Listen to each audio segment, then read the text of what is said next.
podcast, Eye for Talent, the show where we've got an eye for talent. I'm your host, Dylan, aka DJ Cereal Sauce. I'm a YouTube content creator, Twitch streamer, producer, a couple of other things. My brain seems a little bit shoddy at the moment. We're in the, what year is this? 2001. We're in the 2001 Camry because the acoustics are better than my room. And joining me is the Ethyl Cat. And by the Ethyl Cat, I mean Ethyl Cat, because anybody outside of this very specific area isn't going to know who Ethyl Cat is. But you're going to learn today. He makes bedroom pop, or as he described it, as bedroom music, but that sounds weird, but I still kept it in the edit. So, Okay. Yeah, I make bedroom pop. It's like nice songs that aren't too harsh, but I just write words that I want to say, and if you get sad, I'm sorry, but it's just, I'm going to do what I want to do, and it sounds good to me and my man, not my partner, but my bassist, and we're going to just do it. We're going to do what we want to do. Thank you for clarifying I'm not your partner. Yeah. No, we're both in monogamous relationships. yeah, that's the situation they find themselves in. Wait, that you know of? Okay. What? I apologize. There's definitely something that I'm missing in this lore. Can you run down the next lore for me for 45 minutes? There's no lore. There's no lore? Yeah. Okay, I'm sorry. I'd like to apologize. No, you're good. To both of you, welcome on. Thank you. Thank you. How do you feel knowing that you have accidentally fucked up the timing a bunch of times? About, like, when we're going to do this? Yeah.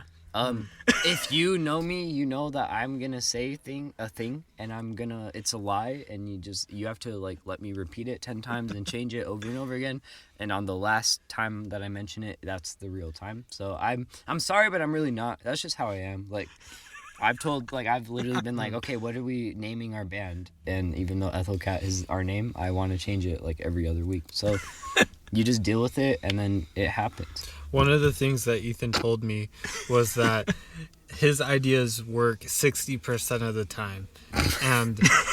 And it's a beautiful 60%, but that 40% bites you in the ass. Yeah, this is a 60-40 deal. But I need to vocalize what I'm thinking, and if it doesn't work out, I just vocalize another thing until I find a thing that works. So yeah. I apologize, but not really, because you should know by now that I'm, like, the most impossible person to get to.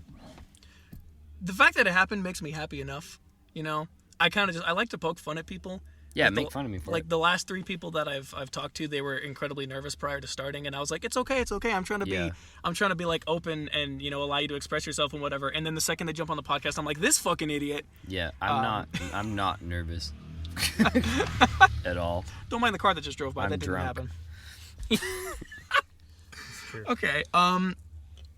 Yeah, we probably should just jump into it, because I don't know how long these questions are going to take, much like with every other episode. I could speed run it. I don't care. Yeah, we could try it speed run. I don't know. Do whatever you want. Okay. How and when did you get started on making bedroom music? It was after this band Benson Hedges, which, like, lasted, like, I don't know, I was a senior when I quit my own band. And then I just started making a bunch of songs and not talking about it and not playing shows and not releasing it. And then I was on this drug website called Erowid, and I would look at, like, people's trip reports for various drugs to see, like, what is okay to try and what's not. Okay. And on the list there was a drug called ethyl cathinone, and I was like, that sounds awesome. And I was like, okay, Ethyl Cat, that's cool. And I just decided that's the band name. And then I just kind of copy-pasted all the old songs I've been playing into the project. And then got with Creighton. I kind of had to, like, force him to play bass. And I made dumbass bass lines for him to play over what I did. And then once he got his shit together and made cool bass lines, it was, like, a really cool thing. And then we got Ella on the project, and she was on Crazy Synth. And then she quit. Peace and love. Valid reasons. And now we're in our most... No, I'm not, like, being disingenuous. Like, that's just what happened. It's cool. I'm happy, like, for everyone. And now we're in this new form where we're like, okay, we have to get really good at MIDI instruments and backing tracks if we're going to make it. And, yeah, that's how I started with that genre. Right, okay, so that's how you started with the genre. I guess I'm just curious then, what drew you into, like, starting to, like, make music in the first place? Like, what happened? Okay, so my aunt had an acoustic guitar, and we're all Mexican, and she was playing flamenco. I don't know if you know that genre, but it's just a bunch of on the guitar with your fingers, and it sounds so pretty. Very pretty. And it's so intense, like, it's just so dope. And Yeah. she would always just be playing that shit. And I was like, okay, whatever that is. Because I used to take piano lessons with my oldest sister, but she would always get like A+ grade at recitals, and I would get like A-.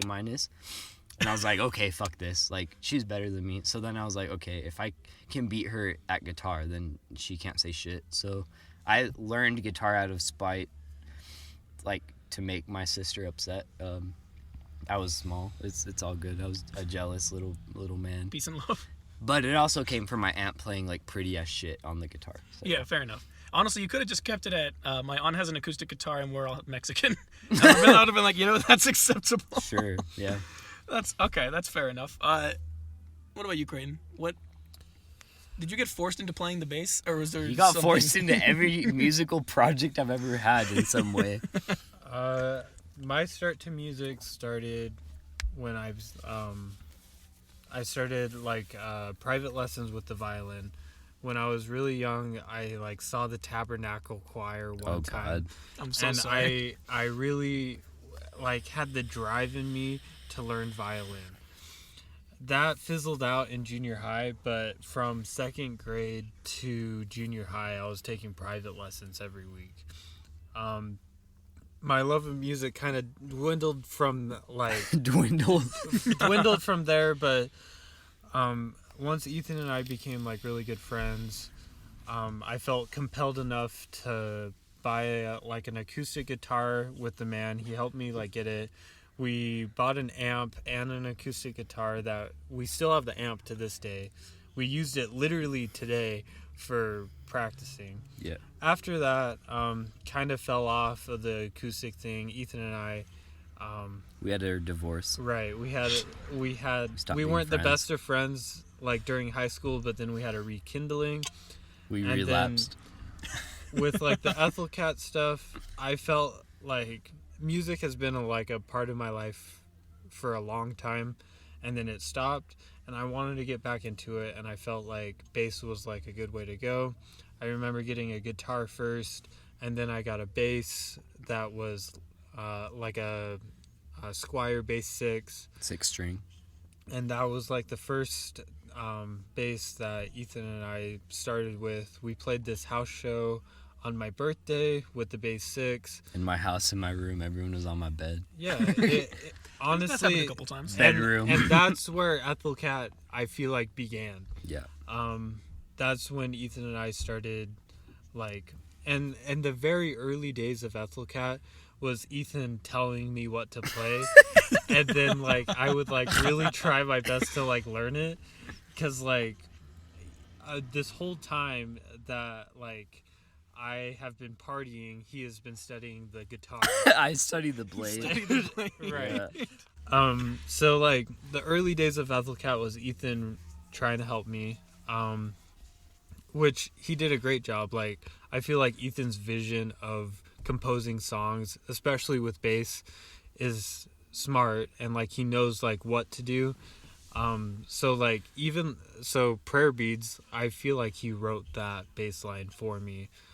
Later down the road, I really wanted to like prove myself and get better on my own. Started you got taking cracked. bass lessons. Joined another band, another jazz-ish band, and that leads us to where we are today.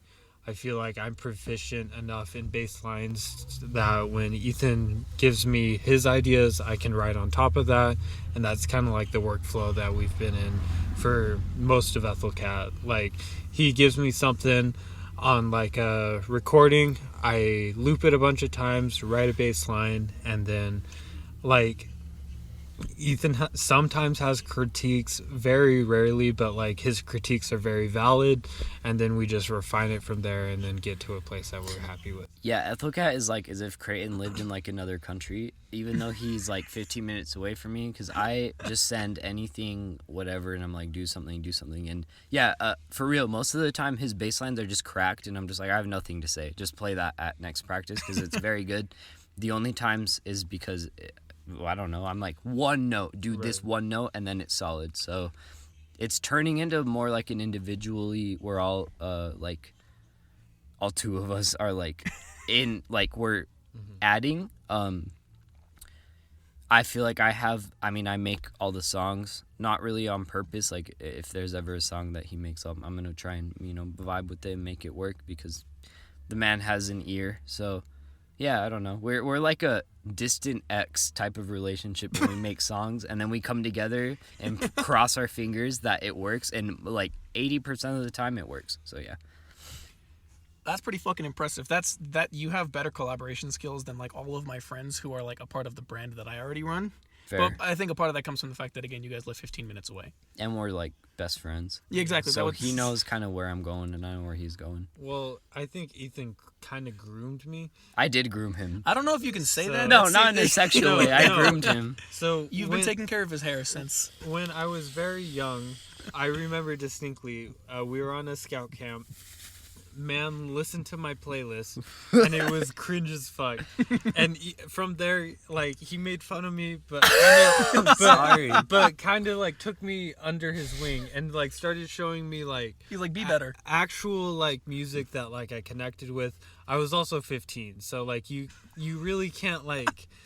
I don't like judge think that like like what Ethan is saying is very profound, and it's not. I was listening to pop punk. So. But when you're 15, like that shit is crack. And Ethan introduced me into like a lot of the bands that like I fuck with, and like to a certain point, I think Ethan and I's music taste is really similar because like it's the same. we fuck with the same shit. Yeah. So like when I'm writing a bass line, it makes sense to Ethan because we kind of have like the same background type shit. Yeah. Yeah, no, that all makes sense. What's the next one? I can't read. Okay. What is this can be an individual question or a group question, it doesn't really matter.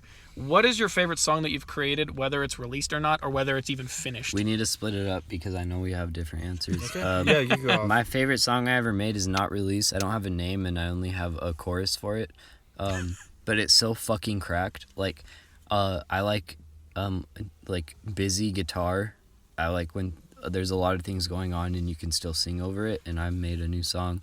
I don't have a name for it, and this is kind of lame for this podcast because I could say like, oh, this song, but it's not out yet, but it's gonna be like my favorite song probably for a while. What about you? Small Tonight was dope. You like Small Tonight? Like, cool. It's a newer one. We play that tonight. I feel like there's different era of Ethan, but the era that we're in now, I feel like he's really refined the pop element of Bedroom, making things simple, but also like staying true to like the like lyrics being at the forefront, and like the like build and then the release. So and I feel like with Small Tonight, like it's just like a perfect representation of like what Ethyl Cat is. I know that we've gone through a bunch of different phases, but like especially that song and I Love You DCP. Yeah. DCB. You said it right. Like it makes me like not even want to try to write songs because like don't say that, dog. the shit please, that like please write You're songs. putting a lot of pressure on the Ethan. shit that Ethan pumps out just like, and then he just sends me on like a whim for a voice memo. He's like, yeah, I just wrote this. It's like, fuck, I could never like, but I do feel like me like adding a bass line and kind of like us like coming together to make the song as best as we can is it's because you're like the fun. yin of the yang. I can make a song, but it sounds really lame when it's just me in my room with an unplugged guitar. Like, I need beef to it. So yeah, the song to you might be like a slammer, but to me I'm like, okay, this is good, but it needs this shit. And Small Tonight is dope, and the lyrics are like a biography, which I rarely do. I usually just lie on my songs, like no, seriously, you add like one truth and then you bend it and then you make a narrative out of it, and then it's over. That's a song. But this one was like... And then somebody comes up to you after the concert and is crying, asking if you wrote all the lyrics. Well, and I did. I'm not exactly. I'm not like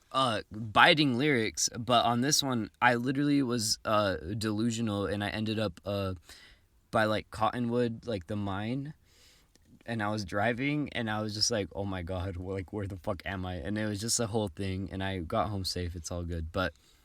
And then I got over that, and then I was just playing guitar, and then I was just like I sang that this shit on that song, and then I was like, wow, this is actually pretty dope. So yeah. I think the beauty of Ethyl Cat, at least for me, is like Ethan and I are best friends. I feel like Ethan tells me a lot. You can timestamp when I make a song, you can timestamp exactly what I'm talking about, Like, because you heard of it, or you know it, or you were Right. there. Yeah. with Prayer Beads, with Small Tonight, Yeah. there's like a common theme, not a common theme, but like I understand where he was when he wrote the song. Yeah. And like it makes it that much more like special to me, because like I understand that like he's like, it's almost like a therapy for him writing the songs, and like the way that it comes out is like really beautiful. And Thank you. I'm not just saying that because like I'm in the band, but like you're very talented in expressing your feelings and like how you're feeling it in a song that a lot of people can also relate to. Yeah. In the same. Yeah, it's motherfuckers will just walk up to me and I'm just like, damn, this song was literally just for me. I mean, if you got some out of it, dope. But, it's really nice because I could just dump whatever happened into the song and forget about it afterwards, and then it just doesn't affect me. But I guess people really like relate to it, and that's cool. Yeah. That's like not my primary goal, but it's awesome when it happens. But yeah, anyway, so yeah, the song that I have not came out with, and then Creighton likes the one we played today. Yeah, fair enough. Okay. Is Small Tonight anywhere at all Nope. that anybody can find? Nope. Okay. Nope. Well, okay. Well, if you were at the house show, yeah. Yeah, if you were dude. at the house show, but also like based on the demographics of people who listen to these podcasts, I don't think they were. No, and I don't think they would But if you are- particularly enjoy that kind of music, but respect. Yeah, but if you were, then you'll know exactly what happened, and Yeah. it'll be dope as fuck. So Yeah. all right, fair enough. Okay. Are there any trends within the bedroom music scene? Do trends exist within the bedroom music scene? Yes, they do, and I can talk about that. Do have any of them ever influenced anything that you've done? It's done the opposite. It's really fucking annoying. Like, no, I'm serious, and I'm not Fair gonna enough. get into it because I want to have like a concise talk with you, and I don't Yeah. want to fucking drag on about how jaded and cynical I am about this bullshit. But Yeah. TikTok is bedroom music is like made for TikTok. Like all this shit that I got into was like, and I wasn't even aware when it came out. It was all on MySpace, and I found it like 5 years later on whatever. But bedroom is made for like fucking 15-second clips of like sad emo fucking TikTokers, and I hate it because now every song that I've loved for so long is on TikTok for 15 seconds, and no one. It's just, I don't know. That sounds really cringe. Like, oh my god, like I liked it before, whatever. But Well, it's just if a song it just gets overused. yeah, TikTok ruined an entire genre, and they're all cool with it. They can just keep living and using their little clips. And that's my whole genre. So I'm kind of upset at that, but it's a blessing in a way. Like if I make a song that pops off like that, that's all good. I'm not on TikTok. I'm not making I think band TikToks are like extremely cringy, and like they're just content farms, and it's sad for those bands that they have to do that. But yeah, that trend has made me like anti social media, where I'm just really trying to just make an organic fan base that will give a fuck about me 5 years from now, and like check out a release 5 years from now, because the TikTok little snippets, they care for like a day when they make their TikTok, and then they'll forget about the entire thing. But for me, it's like that's what I do. That's my main thing. So I'm sad that TikTok blew bedroom up, but I guess in a way I could harness that to make it like viable for people who really care. But yeah. Yeah, it's one of those things where you there's like a potential that you can try and utilize TikTok as a means of increasing exposure. But I'm not going to. Yeah, exactly. Out Because- of principle. Yeah, fair enough. Yeah, because I mean, I can say from my personal experience that there's been plenty of songs and plenty of bands that I've found through TikTok that I wouldn't like put them in my top favorites, because a lot of the favorites that I have are bands that I've been listening to for at least like 6 years or more. So I wouldn't put them in that category. Yeah. But they are ones that I do genuinely Well, you enjoy care listening enough to check them out, and like that's like 5% of the TikTok like user base. So I'm not interested in like 1 week blow up of, oh my god, this song slaps, and then it's over. So I'm trying really hard to be organic. Like, that's why I'm trying to play a lot of shows so that people will remember, like, oh, I was there type thing. Yeah, give off the energy and give more people give people more things to care about. Yeah, I'm like allergic to anything that will actually help us. But that's okay, because I kind of think I know what I'm doing, I think. So yeah, seems like you know what you're doing, yeah. And hopefully. I'll also admit, like, there are some songs that I do hear on TikTok, and then, like, if a song gets popular on TikTok, it's because of the same 15-second snippet. And so sometimes I'll find a song on TikTok that's a different 15-second snippet that I don't realize is from that song. And it's the same one. Yeah, and then I'll be like, hold on, wait, this shit goes hard, and I'll put it into my playlist, and then I'll actually hear the full song, and I'll be like, it's twice. Fuck. And, like, the thing is, like, our songs are on purpose really short. The way I think about it, I'm going to play, like, 4 separate parts in a song that are so good that I'm not going to loop them. Like, you got to listen to the song again if you like it that much. Yeah, and exactly. that's kind of the way to do it, because it's, like, in a really bitter way that'll just get me more plays. Like, if I don't repeat, and, like, even close friends and family have been like, your songs are good, but you need to, like, repeat.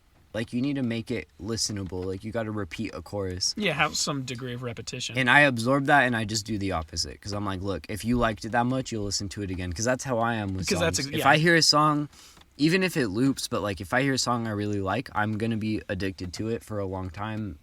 You know? So I'm just trying to replicate how I listen to music and songs I like. And that's really what matters. If people like it, that's awesome. And it seems like people are fucking with it. And that's really cool. But, even with that, I'm going to make songs that sound cool to me, I guess. Yeah, sound cool to you, and then potentially sound cool to Creighton as well. Oh, yeah, Creighton will... Yeah, he's my little mink, like, sex mink. Like, he'll follow along, and he'll reap the benefits. Putting a whole new spin on bedroom Yeah, music. he'll get a Bugatti when I get a Bugatti. There's never a time where I'm like, wow, this one sucks. Like, I feel like... like, you fell off. Like, Ethan, I feel like, has been on, like, an upward incline. And, like, he's just refining his shit. And, like, he knows when things sound good, and then that's when he passes it on to me. Yeah. And I trust him in that, and he trusts me enough to write a shitty bass line. So It's not shitty. You're cracked at bass. I think once you realize that you can do things on your own is when you're cracked. When I have to, like, do this, it's like a bad bass line, because I don't play bass. I just hear it. But, Yeah, anyway. fair enough. Yeah, whatever. Moving That makes sense, yeah.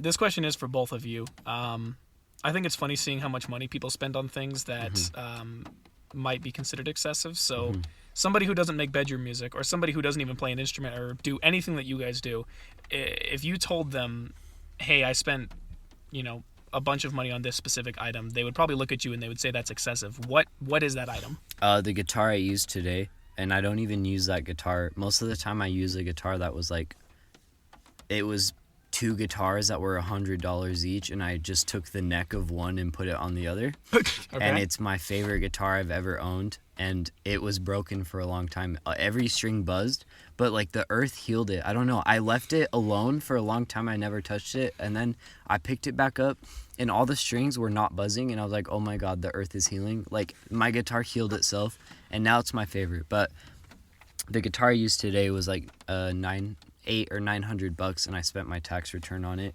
and Creighton fucked it up. He's like, yo, I can set it up for you. Like, he tuned it and all this shit, and one of the screws is like at a 90-degree angle, and they should all be 100% straight, and he fucked it up. But that guitar came back swinging. I don't know, I had an arrow where I just really liked it. It's small. It's like a student size. It's 3/4 size of a normal guitar. And I love it because it's like a baby guitar, and I can play difficult things on it because it's small, and it's a really good guitar. So, yeah, that's my biggest purchase.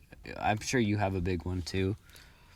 Like, obviously, like, my bass costs probably as much as your guitar, and, like, pedals are expensive. But I feel like the one thing that, like, kind of sent me off the deep end is, like, pre-Ethyl Cat, I was like, fuck it, I'm going to start podcasting. And I started, like, and I bought, like, everything that I would need to podcast. And then how that gear ended up was us recording Ethyl Cat stuff. Yeah. I probably, like, dropped, like, around $1,000 in, like, mics and, like, recording stuff.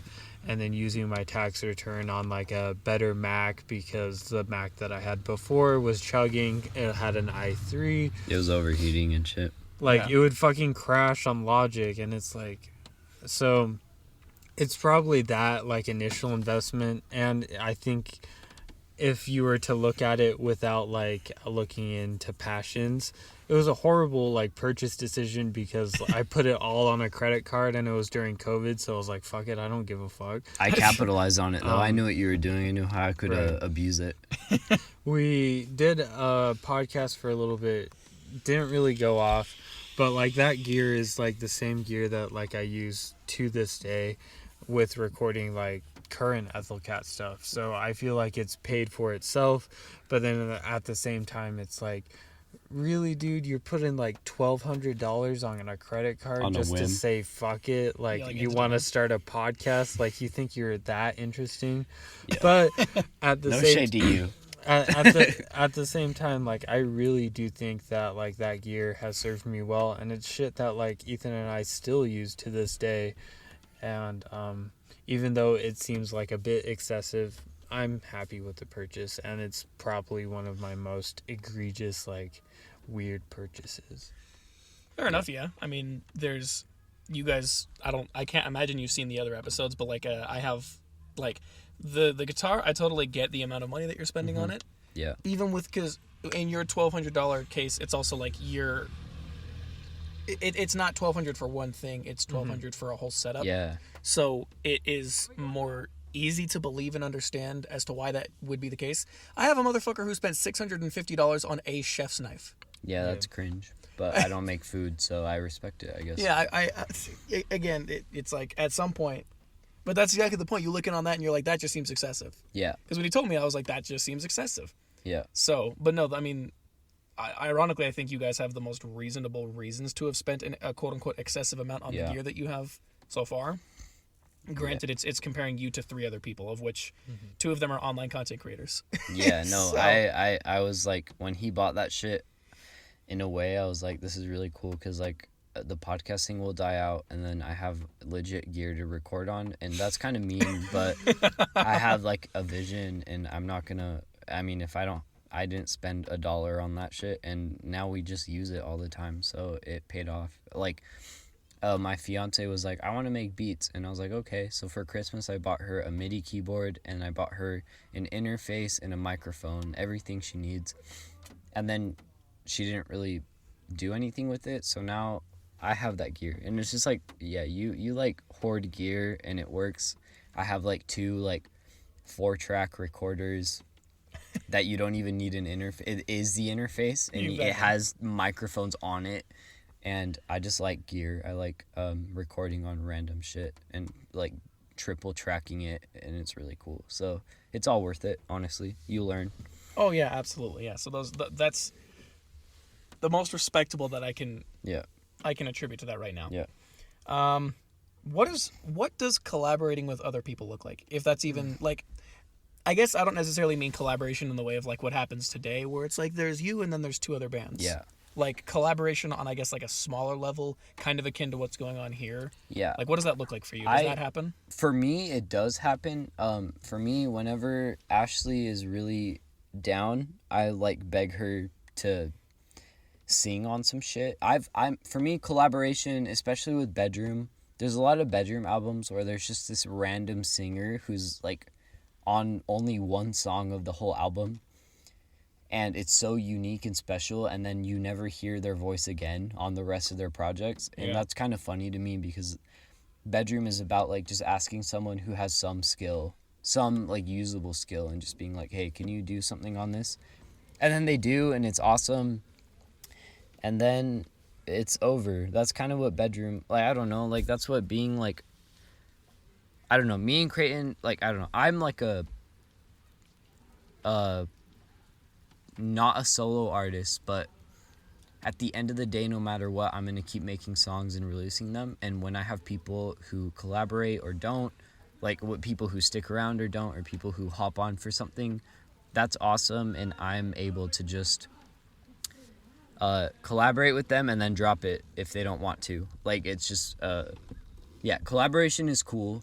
And if you have my mindset about it, where it's like, this might not last forever, but it's cool, then I just use that. Like, I'm not capable of being successful by myself, so I rely on other people for their little like snippets and shit, and like their talent that I don't have to make good songs. So yeah, collaboration is important. It might be in a weird way how I do it. It's like, help me for this thing, and then you don't have to do anything ever if you don't want to. That works for me. Yeah, it's just I don't need a brand. I don't need a continuity, or it was like repeating like, oh, this person's always on this thing. Not a big deal. I'm just gonna keep doing it. yeah, exactly. That makes sense. It's I mean, it's kind of the same as collaboration in other fronts, but just on like a smaller scale, which is, you know, kind of to be expected. Yeah. Within the genre, not even just because of like the amount of exposure or the amount of traction that you have, but just because of the style of what No, you're yeah, actually it's making. like, if you sing good, I want you on my song, because I don't sing good. I can sing, but it's not real singing. It's just whatever.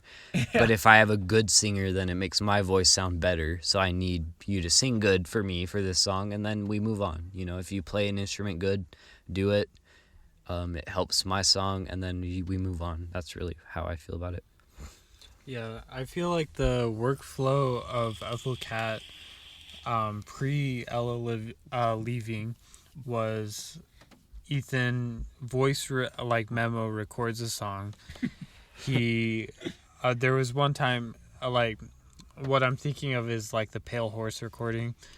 Ethan like FaceTimed Ella and I, was like, here's the chords. Here's the chords, and here's like a recording of the song that you can practice to. And then basically what Ella and I did was sit down using that recording. I wrote a bass part, Ella wrote her piano part, and then like that's how like the song became a song, you know? And I feel like that workflow still remains true to this day. Usually I'm just begging Ethan to like have like a voice memo that I can like listen to. I can loop the chorus, the verse, whatever I need. I can fully flesh out a part, and then when he comes over for us to like rehearse, it's like not like like now I need to like figure out and be creative on the spot. It's more like, I already thought of this. I think I can go this way with the bass line, and most of the time it works out great because I put in the time to like develop a bass line, and then we can get into the nitty-gritty of like what is like needed to serve the song, and what I can do better to serve the song, or what Ethan can take out, or what I can put in, and then it's just like a creative process at that point. So. Yeah, it really works, and Pale Horse is like the best example, because I made that in Mexico on like a fucking $20 guitar, and I just like made the riff, and then I came home and I was like, okay, this actually is good. Here it is. Yeah, and I FaceTimed them, and it's like one of the best songs we've ever done, and we weren't even in person when we all came together and made it. So yeah, I like that style. It's like I'll make the beef, but I need like the fat. I need like the seasoning. I need like on my own, I'm just like a lean beef patty, if you will. Like no. He's a burger without the condiments. Yeah, no seasoning. I have the meat, but I need No these sauce. little. You need the sauce. Yeah, I need the sauce. Yeah. Fair but enough. yeah, that's that question. Yeah. So I guess it sounds like you guys just kind of are constantly doing micro collaborations. Constantly. You're like, here's a core idea that I have. Yeah, and weekly. I'm just spamming him at like 5 a.m. when I get off work and I'm playing guitar. I'm just like, okay, this is definitely a thing I want to do, and all the time he comes through with something. That shit goes hard. I like that. I have a friend who I kind of try and do the same thing with, but it's on a different scale because it's not all live performance in the way that you guys do it. But either way, I do love that style of like, let me start with a thing, and then let me give what I have to somebody else, even if it's just a rough concept, and then kind of go from there. Yeah. So that's cool. The way that I wrote this verbatim says, I'm dumb as hell when it comes to lyricism, so what inspires the lyrics that you write? What inspires you to only make sad music? That's funny, because like, yeah, I mean, the last song we played, I don't know if you recall, but it's like I don't use a pick, it's not loud, it's quiet, it's a happy, I was like, my girlfriend is so sick and tired of me writing like miserable shit. I'm gonna try and write a good thing, and I tried my hardest and I couldn't, so I had a middle ground with like happy shit and not happy shit. But lyrics are so individual to everyone who makes songs with lyrics. For me, it's like I'll hear someone say something, or I'll hear something in a song, and it'll be in my head like forever, and then I just expand on that. It also is like I like to verbatim write about something that happened to me, or something I'm dealing with, or something, whatever, that I saw, and then add a bunch of little lies to it. And that sounds whatever, disingenuous, but it's so not. It's like it's also not, to call it disingenuous is different, because it's not like you ever advertised your music as being something that is just telling your life story detail by detail. It's just like, here's a general concept that I'm trying to provide to people. And I'm really not interested in like verbatim talking about shit. That sounds like ironic, because a lot of my songs are like a specific place in time that the words put you in, that whatever. But I have a song about sleeping outside like a women's center in Salt Lake, and that came from after a show I played.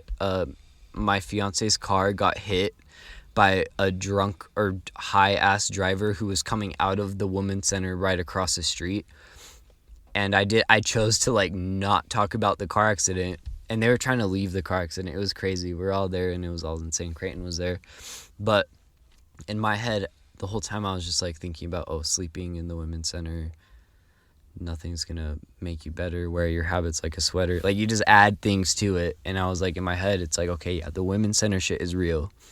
And I'm not even gonna talk about what happened. I'm just gonna add like, oh yeah, you're sleeping outside the women's center because they didn't let you in, you wear your habits like a sweater. Like, I don't know, like, you just add things. Like, you have a real thing, and then you add to it, and then you just say shit so that it is like makes sense to some degree. Rhythmic and rhymes and makes sense, but also don't go too hard on just trying to rhyme, because then you'll lose your plot. Like, you lost the plot if you're just trying to rhyme. You take context and add it. I bite a lot of shit, not really from songs sometimes, but a lot of from just what I hear people say. Like, I hear someone say something and I can't get it out of my head. And it might not even be the most interesting thing, but I just like what someone said, and I write about it. So I start with a core thing that happened to me. Sometimes I'll go really in depth and just do a verbatim something that happened to me, but that's not too interesting, because at the end of the day I want to write like an interesting song.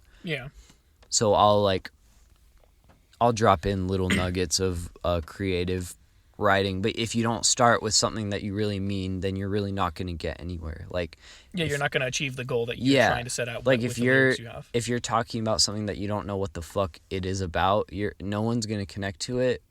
And the proof I've gotten from that being true is like, I always start with a nugget of something that happened, and then at shows people are like, did you make those lyrics? And that's awesome to me, because before the music I think about the words, and the music is like, it's not an afterthought. Like, I try really hard, but the easiest is the words. That makes sense. And I can also say it seems like that part of it, at least, is easier for you than I think you realize, because your life is very fucking bizarre.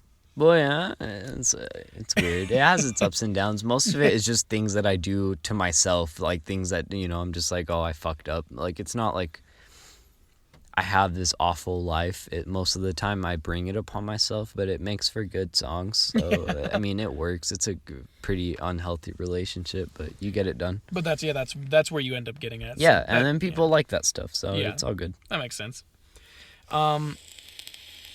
I guess this is kind of bouncing off the last question. Why do you think that it's when your life is at the worst that you decide that's when you make the best music?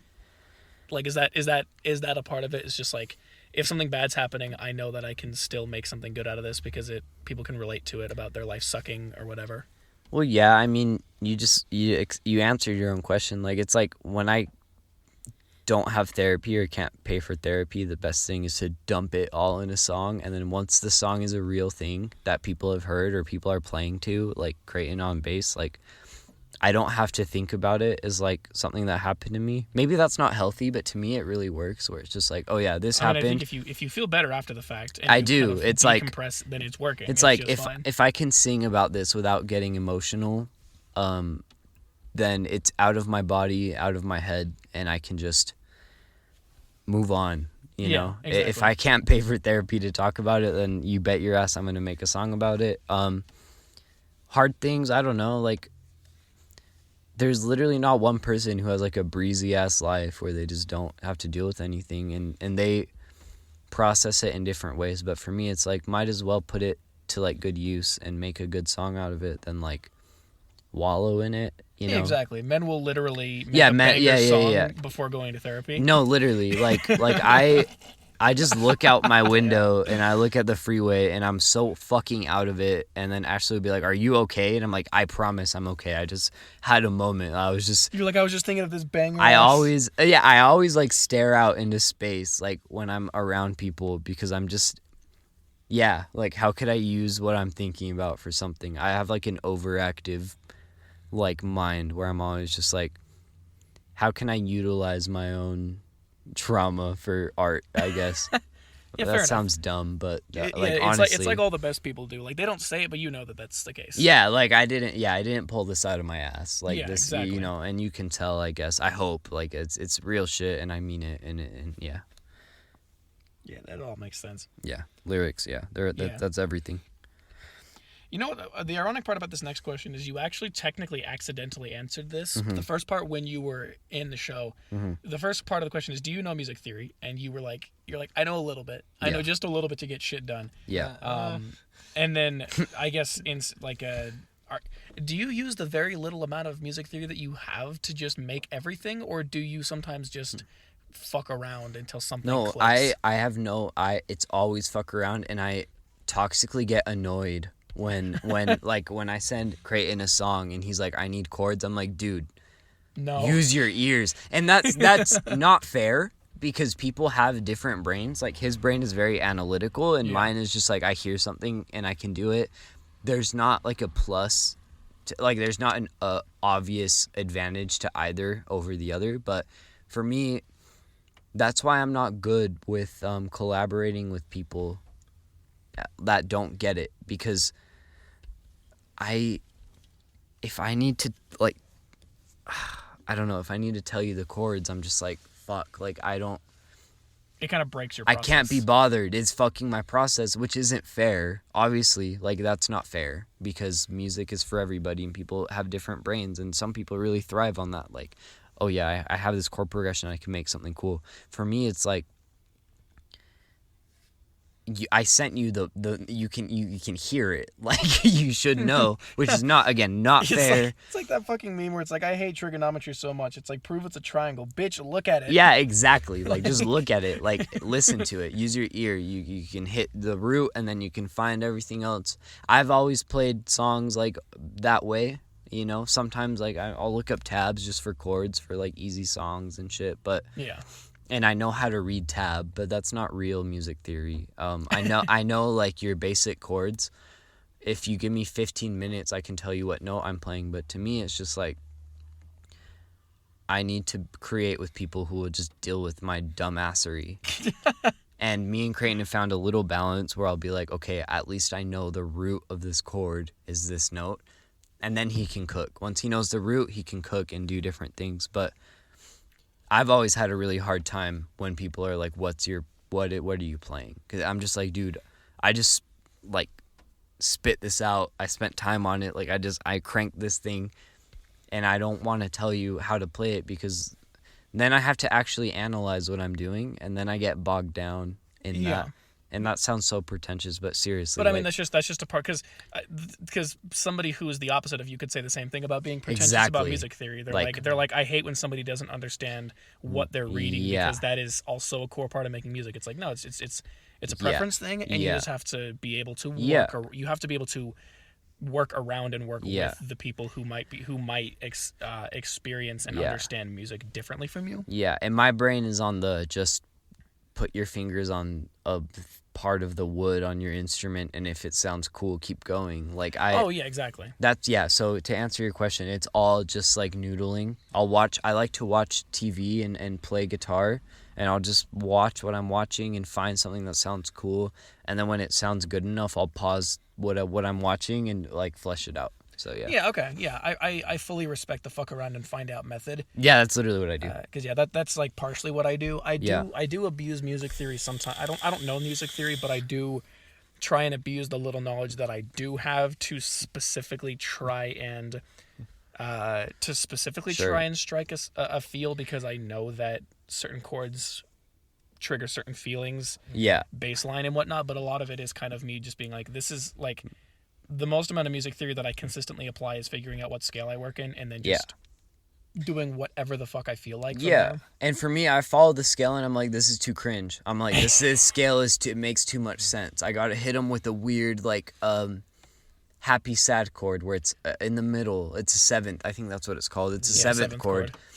And I hit them with that seventh, and then I go back into something that does make sense to retain their interest in what I'm doing. Because you can't just play weird chords the whole time, because most people won't give a fuck. So you got to nail them with some baseline chords, and then you got to hit them with that fruity. Yeah, you trick them with the fruity chords, and then you got to run back to those baseline chords, or people's brains will just go to sleep. Yeah, it's you're shaking through ups and downs and whatnot. Yeah, I'm like fighting like climaxes and shit. Yeah, not like sexual, like musical climaxes. Like how could I edge? I'm edging throughout the song until there's a climax. Yeah, but not in. Which is pop. Yeah, anyways. Which is pop music. We make pop music, I'm telling you. I don't know what to tell you, bro. Yeah, you edge around and then you get the climax. Yeah, exactly. And there is actually, ironically, there is music theory implication to playing stuff outside of the scale. Yeah, and then Creighton will tell me, oh, you're doing this thing. It's really cool. You're doing this thing in theory. And now I'll understand it. I won't retain it, but I'll be like, "Oh, cool." So my brain really did know what it was doing, even though if I can't tell you what fucking key or chord I'm in. Yeah, clearly you did something correct. Yeah. Yeah, basically. And that all makes sense. So yeah. I respect that a lot. Yeah. I feel like with me being like classically trained in violin, and then going to bass, and then actually being like taking lessons in bass that was very theory focused. At first, there was, like, a lot of, like, butting heads of, like, really, like, learning how to come up with the most efficient way for Ethan to bring me a song, and then me to use my theory to understand it and then know where to go with it. Yeah. Because, like, as Ethan said, like, I'm very analytical, and, like, I like things that have patterns.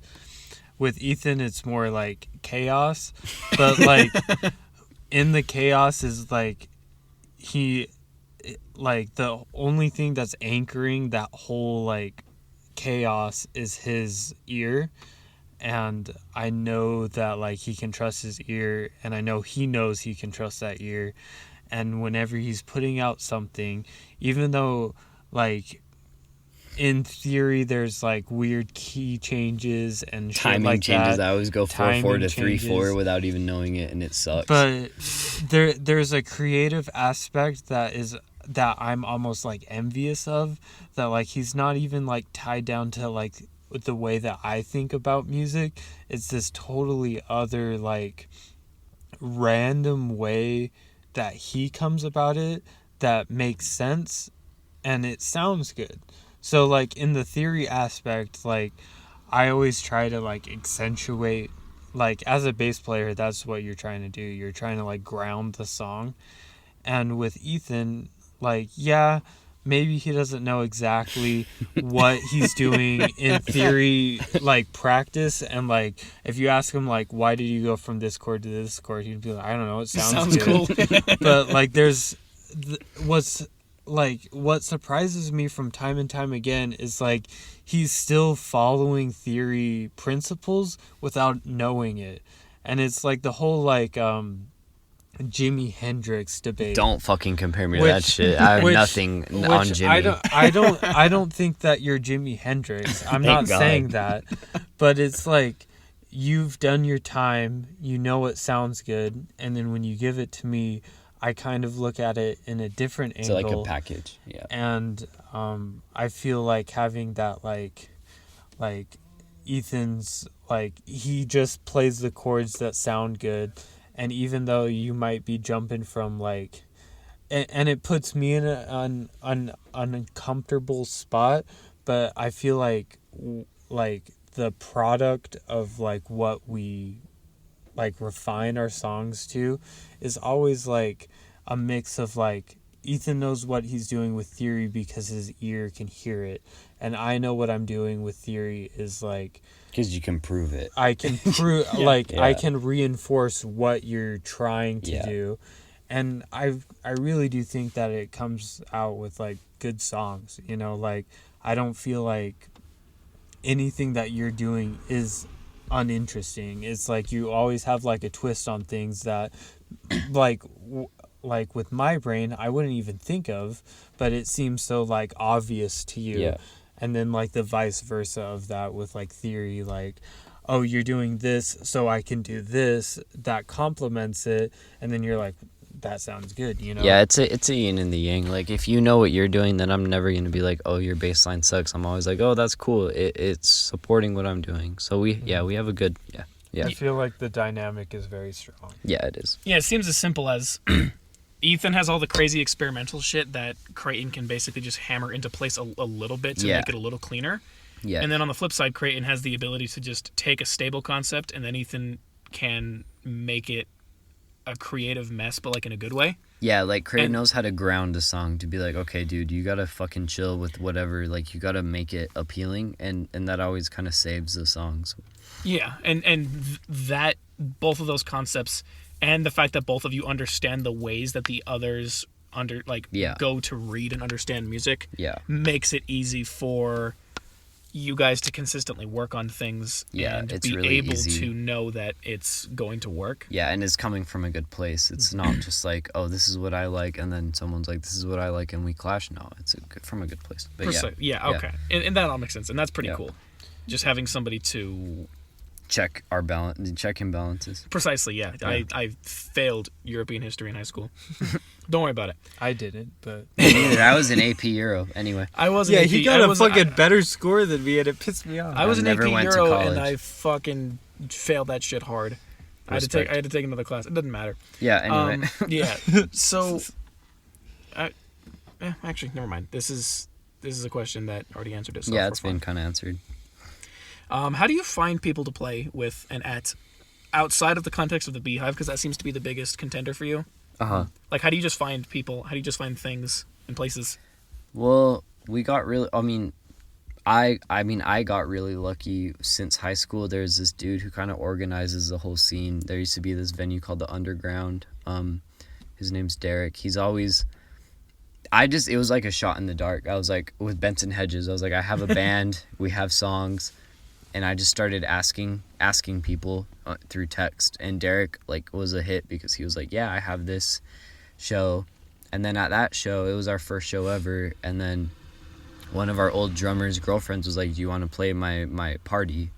And we were like, okay. And then we did that, and then it kind of branches off. Every show's important. Even if you bomb, or even if it's not your favorite, there's always someone who's going to be like later down the line going to ask you if you want to play with them, because everyone's like rats like in a cage. We're all trying to seriously, we're all trying to do the same thing. We're trying to use other artists to kind of build upon, and that sounds like cynical, but it's really not. It's just like supporting each other for the same end goal. Like we all want that piece of cheese. So it's literally a matter of finding your scene and just asking people, texting people, like stalk people online, literally like stalk venues and people who comment and people who like it, and then just text them and be like, hey, can we play a show? And then a lot of the time it works out. So that's how I've found. It's just, I got lucky with one dude who's put like 90% of my shows on, other than these house shows, all the venue shows like Urban Lounge, Beehive, all this stuff. That's always been Derek. He lives downtown, and he used to own that venue, and I've had good standing with him for like a lot of years. Even when I took a break and I quit Benson Hedges and I was just making songs and not showing anyone, once I got back into it, out of nowhere he just DM'd me and he's like, hey, do you still make songs? I have this show, and I was just wondering if you ever wanted to play again. And that was like I got lucky for a second time in my whole trying to make this work thing. Yeah, exactly. With Ethyl Cat, I was like, oh my god, dude, actually, I have a new band, and we have all these songs, and he was into it, and now he'll ask us periodically, or one time the Beehive themselves asked us, and we actually got paid for it. Yeah. Which is, we bought that Shure SM57, right? Mm-hmm. With it. That was cool, but... That's sick. and a mic stand. Yeah, and Yeah. so you just need to ask everyone and be uncomfortable and just be like, hey, whatever, can we play this? And that's kind of how it works. But if you don't do that, you're never going to go anywhere. Yeah, basically just taking advantage of the fact that taking it, knowing what field you play in. Yeah, or going to shows randomly if you don't know anyone. If you just talk to someone, they're pretty much down to help you help them. Yeah, because you guys are all in the same, like Yeah, you said, same boat, cage. yeah. Exactly. So, Yeah. And any show that you go to, you will have at least a couple of people who have a positive experience or a positive interaction there that will probably end up at some point, like you said, down the line, leading to another opportunity for you in Yeah, the future. even if you bombed, like I got wasted on Four Locos and live streamed, and the dude from the Tear Ducts from the show was just like, hey, you play guitar really good, do you want to play the show? And I was like blackout. I was like, I played the worst. I deleted that live stream. I was like, this was so bad, and he fucked with it somehow, and we got this show. So yeah. So take your chances is basically the motto here. just try. Fair. Just try all the time. Fair enough. I've got two more questions here. Okay. And I guess really only one of them is like super, super important. Mm-hmm. Everyone experiences writer's block or artist's block in general. Mm-hmm. But what does that look like for you? Like what causes it to happen? What are the quote unquote symptoms of it? And how do you usually find yourself getting out of it? Lately I've just made a huge, because that happened to me a lot. Like a lot. But ever since I don't know, Ethyl Cat started, I've been on a really good grind. But there's a couple things. One is like change what music you listen to for fun all the time. Like I have my artists that I'll never stop listening to, but then sometimes there's just like a breaking point where I have to change it. Like Coma Cinema, Elvis Depressedly, those are my favorite bands of all time. But then I'll just go on a weird tangent. Like lately it's been only JPEG Mafia, Scaring the Hose. yeah, Scaring the Hose Volume 1, great album. MF Doom, for some reason out of nowhere, just obsessively listening to rap now. Helps me separate, like when I hear shit, I'm not always like, oh, I want to do something like that, you know, and it helps me like preserve my originality. If I'm listening to Coma all the time, I love Coma, and a lot of my inspiration comes from Coma. I'll start biting his shit without even knowing it. Yeah, exactly. Which is like a form of writer's block, because I'll make a full-ass song based on just shit I like from him, and then I'll be like, oh my god, I'm literally just making The his same music. fucking song, yeah. So I'll just listen to this rap that I'll never be able to do, or never be able to emulate, and I'll get something from it. Yeah, and it kind of it subconsciously. breaks you out of your tunnel vision. Yeah, exactly. So yeah, listen to different music. Always write things down that come in your head, even if they're shit. Like always write during the day, because you got to write like 100 shitty lines before you get something that you can hold on to. And I'll just delete what I don't like and hold on to a bunch of lines, like single lines, not even cohesive things. And Yeah, then I just a can concept. take that as like an anchor and build off of it. It's always like one line. Like on Pale Horse, it was I was born to rot. That's it. And then I just saw someone talking about heroin, and they called it like the Pale Horse, and I was like, okay, I don't know anything about heroin, but I like that Pale Horse. And then I was like, okay, Pale Horse, Forget Me Not.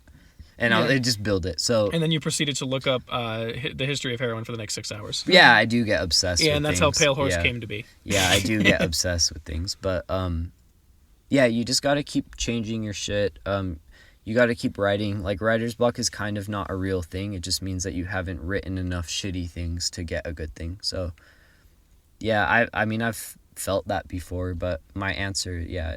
Oh yeah, and the last thing, I have decided to only play songs that I've made on guitar and not play like other people's songs or covers. I mean, we played covers, that was for the show, but when I'm just trying to When you're make trying songs, to practice, yeah. when I'm just sitting again watching TV playing guitar, never play covers. And that's just for me. It's like write your own, like only play things you've made, and then you'll find some glue in between that to like connect it to a new song. Yeah. And And if you end up doing something shitty, like you said, at least then it Yeah. pushes you more towards finding Well, something and I've good. never done that ever in my whole run of doing this, where I don't play other people's songs. I always do that. That's mostly what I play. I never play my own shit when I'm practicing. But now I'm like, okay, if you want to get invested, just do your own shit. play your own shit and find something in between those songs that make sense. So yeah, just stop once you're comfortable with your instrument, stop covering all these artists unless that's what you want to do. Unless you're doing a cover for some kind of But if you performance want to make new songs, just stop doing that because it's going to get in your way and you're just going to emulate that in a shitty way. Yeah, exactly. Yeah, that's my answer to that. Yeah, fair enough. Grayton, anything? I feel like for me, having like some sort of like teacher or mentor is like really beneficial for me. And lately, I've had this bass teacher that I feel like I've developed a lot, but I'm kind of in this like in between phase where like my teacher got this opportunity and is moving to Cincinnati, which is good for Ohio. him, and like I'm happy for him. Like I want like only the best things to come his way, but in turn I felt like it kind of plateaued my learning. I feel like in a way I was taking for granted the lessons I was getting each week, and then I wasn't really like building on top of them. So then having like the lessons taken out, I felt personally that I've plateaued.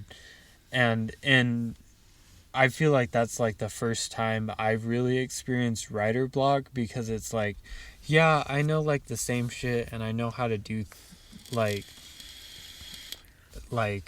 patterns that are recognizable to me, but I feel like I'm not like really growing.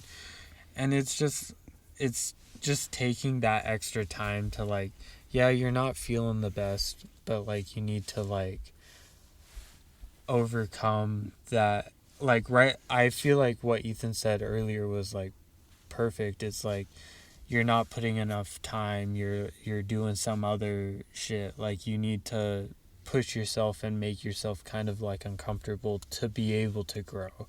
Yeah. And that's kind of what I'm battling with now. Writer's block, I feel like, comes to any artist, and it's like each person overcomes it in like a different way. And I really just think like the best way is like to sit down, really think what you're doing, what patterns you have, and how you can like improve them. Like with anything in life, it's like, look, this is the baseline that I know now. What can I do to get a little better? And then like actively like working on those things. And like when looking at it, it's like almost like so simple. It's like, yeah, of course you need to like work a little harder, but it's hard to kind of like break yourself out of those habits that are like so ingrained in you, because at a certain point you thought like that's all you had, you know, and then you have to kind of break the shit that like made you in a way. But like nonetheless, it's just as like a bass player in Ethyl Cat, like I feel like Ethan's always challenging me with new things to like work on, and it's just keeping that grind set and keep working. Sigma grind set. You have to be a Sigma at the end of the day. And yeah, so I don't know if that's like super nuanced on my end, but it's just like, even though that like you feel like there's a block, you need to like start working through it, and that's like the only way that you can get past it, you know. Like if you're just gonna sit there and be like, oh, I'm at a writer's block, and you don't do shit, like, yeah, then you're not gonna do shit, you know. Like it's just trying to work past it, understand what's blocking you, and then working on that specific thing. Yeah, so. And above all else, being afraid to not being afraid to suck. Yeah. It's as simple as that. Yeah. You're always gonna suck. Yeah, we all suck. That makes sense. So, last question for both of you. This might not even be an applicable question, because who knows? Is there any other details that you wanted to include that haven't been included yet? Yeah, I mean, okay, so I'm going to do another new idea drop. That's maybe will go away, maybe will not. I don't want to do a demo anymore. I want to do just the album. I've been feeling that for a while. Because we've fucking been in the really same spot glad for a that- minute. Yeah, I cool. don't want to do some dumbass demo No, just to yeah. like prove that we can do an album. Why don't we just We do have- the fucking album? Like, Yeah, we have like a lot of songs. I have a bunch that I haven't even showed you, and we'll just crop and edit like what we like. And Yeah. this dude is driving on a one wheel right now, for real. Is it a missionary? Is Fuck it- Mormons. What are missionaries doing at 11 o'clock? Why did you wake up as soon as you were a missionary? bitch, you have church in the morning. But yeah, sorry. Anyway, to finish it off, yeah, we're gonna fuck it on the demo. We're gonna make an album. I have art for it since I was 17. The art's gonna stay. Thanks for doing this. Sorry it took so fucking long. This has actually taken less time than other people have done. Okay, cool. Almost deliberately. Which is crazy because Yeah. I'm drunk and I usually talk a lot, but I try to be concise. Yeah, be a professional. That's fair. Yeah. Do you guys have anything you have to plug? Because I can put the links in the description. For this podcast, Yes. but- Ethyl Cat on Bandcamp, but probably don't listen to that because it's really shitty. I would say Pale Horse on YouTube. The Just recording, anything on YouTube. yeah, the recording is shit, but the video's cool. We made that ourselves. And we have all our live sets on YouTube. This one from tonight will be up probably soon. Oh, hell yeah. Within a day. Yeah. And yeah, just listen and mostly come to shows, but we'll have an album to plug soon that you could actually listen to on Spotify. So yeah. All right, cool. Well, that's a good plug. Yeah, I'm going to just kind of request that you send me the links for the necessary things after Yeah. the fact. Not right now. It's It'll 11 take o'clock. like 5 weeks because you know me, but I'll do it. I'll go fucking find them myself. Yeah. No, It doesn't matter. It just doesn't ask matter. me, Dylan. Yeah, ask I Creighton. promise. Actually, yeah, that's a good point. Yeah, I should have don't- asked Creighton yeah. to help. This whole schedule time you your should have pod- just scheduled it with him. Fuck. God damn it, you're right. My I bad. don't know anything. Yeah. Oh, well. Either way, yeah, I appreciate both of you coming on here. It was a pleasure getting to learn all this Yeah, information, and I'm for sure a sure. lot of people are gonna enjoy what's going on Yeah, here. all 2 people who give a fuck. No, it's gonna be like 8. I've been really That's an increase of impressed. 400%. Yeah. I've been impressed with like your questions and like the depth of them. Yeah, and, like, it's they're just not been- shitty. Yeah. It's Trying, made me man. think. So Yeah, they're definitely not like, shitty. you have talent, and I'm more than like thankful that you even wanted to like like search our opinion Or like fuck. try really hard to get an interview, even though I'm nothing and I'm so shitty. Well, at you're still one of answering. you're still like top 3 most talented friends that I have. So Thank you. Hell it's yeah. kind of Top like I had no, 3, I okay. had a choice, I'm but I glad still I'm did. still in that roster. Yeah. Yeah, I mean, you wouldn't have a reason to drop below that roster because everyone else that's tried getting into this kind of stuff just like Yeah. they just give up. So that's fair. Hell no. I have a quick couple things I have to plug because it's obligatory. off. If you search up DJ Cereal Sauce on literally anything ever on the internet, you will find me. I'm on Spotify. I'm on Apple Music. I'm on YouTube. I'm on Pandora. I'm on Apple Podcasts. all Lo-fi this beat shit. man. Yeah, Lo-Fi Beat Man. That's a registered trademark. Producer Love Dylan. the cereal sauce. Yeah, producer I Dylan. would fuck the cereal sauce. Okay, now you're getting a little bit weird. Yeah. But yeah, so there's all of those places that you can go to. Also, I have another podcast called Nothing Is Anything. There's going to be a link for that in the description. If you want to see even more nonsense rambling, that's where you can go. And to end it off, I think we need to get the fuck out of this. What year is this again? 2000? 2001. Yeah, 2000. We need I have get to out- piss next level. Ella's probably miserable. Yeah, we need to get out- Kylie's probably miserable. We give me the mic. We need to get Sorry. the fuck out of this 2001 Camry or whatever the fuck.